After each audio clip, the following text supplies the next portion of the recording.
aquest taller el que volem és que la gent pensi una mica en què són els espais blaus, tenim moltes ganes de saber què entenen ells per espais blaus, quines activitats hi fan, etc.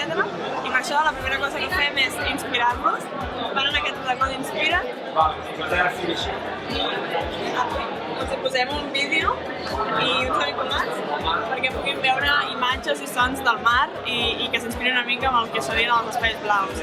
Després anem cap a les pissarres on poden escriure què és per ells els espais blaus, quines activitats hi fan, què els agrada, què no els agrada, etc.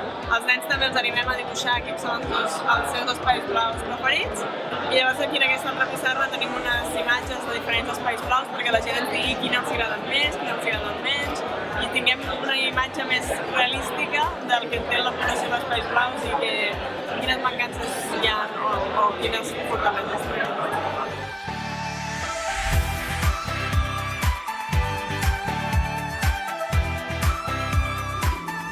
There are potential health benefits of blue spaces for physical activity and for mental health and well-being. This is where we saw the most consistent evidence with the best studies.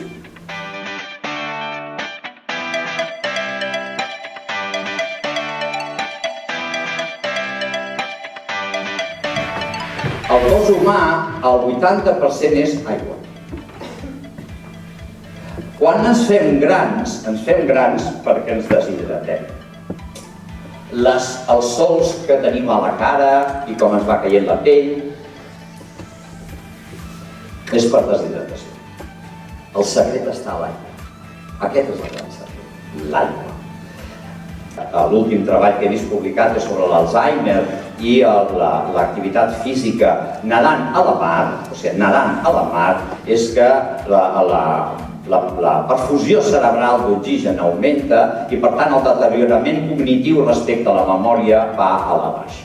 De manera que és un indicador que afavoreix molt. Perquè nedar, sigui amb l'estil que sigui, no cal nedar bé ni malament, senzillament nedar és harmonia.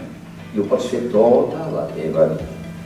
Tota la teva vida et faltin les extremitats que et faltin.